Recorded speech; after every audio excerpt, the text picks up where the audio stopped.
नमस्कार, मैं हूं आपके साथ अंजना शर्मा और आप देख रहे हैं वर्तमान युग। तो आइए शुरुआत करते हैं आज की खास खबर से। इसरो का शानदार शतक। सुबह सुबह NAVLC-2 सैटेलाइट लॉन्च। अब नेविगेशन सिस्टम में बोले कि भारत की तूती। भारतीय अंतरिक्ष एजेंसी इसरो ने 2025 में अपना 100वां मिशन सफलतापूर्वक पूरा किया है। नए नेविगेशन सैटेलाइट NAVLC-2 लॉन्च के साथ इसरो ने बेहतर नेविगेशन सेवाएं उपलब्ध कराई हैं जो भारत और आसपास के क्षेत्रों में काम करेंगी। भारतीय अंतरिक्ष एजेंसी इसरो ने अपना 100वां मिशन पूरा किया है।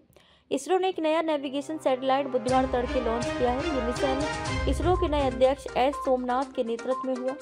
ये सैटेलाइट भारत और आसपास के क्षेत्रों में बेहतर नेविगेशन सेवाएं देगा। ये इसरो का 2025 का पहला मिशन भी है। इसरो चीफ ने जताई खुशी। इसरो ने श्रीहरिकोटा से GSLV रॉकेट के जरिए सैटेलाइट लॉन्च किया। ये लॉन्च इसरो अध्यक्ष V नारायणन के लिए खास था। उन्होंने 13 जनवरी को पदभार संभाला था। ये उनके नेतृत्व में पहला मिशन था। इससे पहले इसरो ने 30 दिसंबर 2024 को अपना 99वां मिशन पूरा किया था। उस मिशन में अंतरिक्ष में 2 यानों को जोड़ने का प्रयोग सफल रहा था। सोमनाथ ने इस सफलता पर खुशी जताई। उन्होंने कहा, मुझे ये बताते हुए खुशी हो रही है कि 2025 में इसरो का पहला मिशन सफल रहा। उन्होंने आगे कहा, सैटेलाइट को सही कक्षा में स्थापित कर दिया गया है। ये हमारा 100वां मिशन है जो एक बड़ी उपलब्धि है।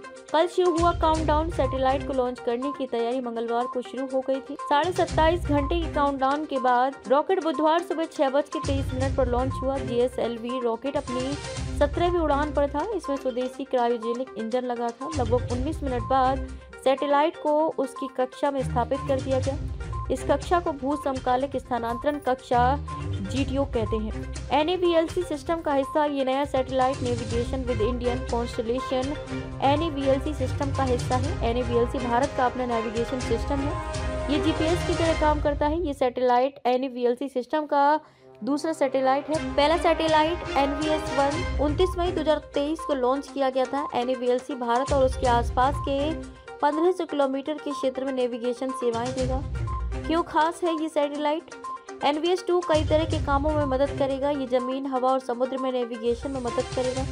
ये किसानों की खेती की सही जानकारी देगा। ये जहाजों और वाहनों की निगरानी में भी मदद करेगा। इसके अलावा ये मोबाइल फोन में लोकेशन सेवाएं भी देगा। ये सैटेलाइट अन्य सैटेलाइटों की कक्षा तय करने में भी मदद करेगा।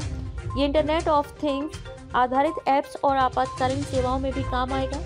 ये इंटरनेट ऑफ थिंग्स IoT आधारित ऐप्स और आपातकालीन सेवाओं में भी काम आएगा। IoT का मतलब आपस में जुड़े उपकरणों का नेटवर्क है। क्या है NAVLC सिस्टम? NAVLC सिस्टम में कुल 5 सैटेलाइट होंगे। इनके नाम NVS-1, NVS-2, NVS-3, NVS-4 और NVS-5 है। NVS-2 को बेंगलुरु के UR राव सैटेलाइट सेंटर में बनाया गया है। इसका वजन लगभग 2250 किलोग्राम है। इसमें L1, L2 और S बैंड में नेविगेशन पेलोड है। इसमें एक खास ट्राई बैंड एंटीना भी लगा है। इसरो के 100वें मिशन की सफलता भारत के लिए एक बड़ी उपलब्धि है। ये अंतरिक्ष विज्ञान में भारत की बढ़ती ताकत को दिखाता है। NAVLC सिस्टम भारत को नेविगेशन के क्षेत्र में आत्मनिर्भर बनाएगा। ये विभिन्न क्षेत्रों में विकास को गति देगा।